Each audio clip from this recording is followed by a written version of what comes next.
সম্প্রতি রাজ্যের হাসপাতালগুলিতে বেশ কয়েকটি অপ্রীতিকর ঘটনার খবর উঠে এসেছে। প্রশ্ন উঠেছে সরকারি হাসপাতালের নিরাপত্তা নিয়েও। মুখ্যমন্ত্রীর নির্দেশে শনিবার নবান্নে মুখ্য সচিবের নেতৃত্বে পর্যালোচনা বৈঠক অনুষ্ঠিত হয়। বৈঠক থেকে মুখ্যমন্ত্রীকে ফোন করেন মুখ্য সচিব মনোজ পান্থ। ভার্চুয়ালি যোগ দেন মুখ্যমন্ত্রী মমতা বন্দ্যোপাধ্যায়।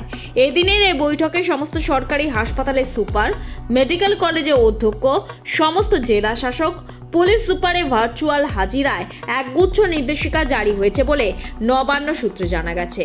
মুখ্যমন্ত্রী পরামর্শ মতো জোর দেওয়া হয়েছে হাসপাতালে কর্মীদের প্রশিক্ষণ, নির্দিষ্ট পোশাক এবং ডিউটি রস্টারের উপর।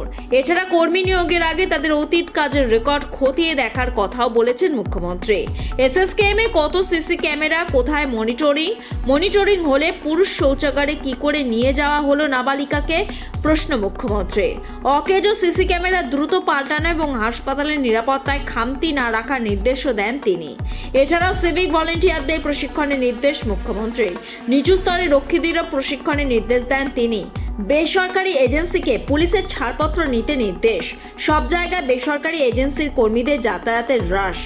বেসরকারি রক্ষীদের ভুল কেন হাসপাতাল দেখবে না, প্রশ্ন তোলেন মুখ্যমন্ত্রী। ব্যুরো রিপোর্ট, লটারি সংবাদ।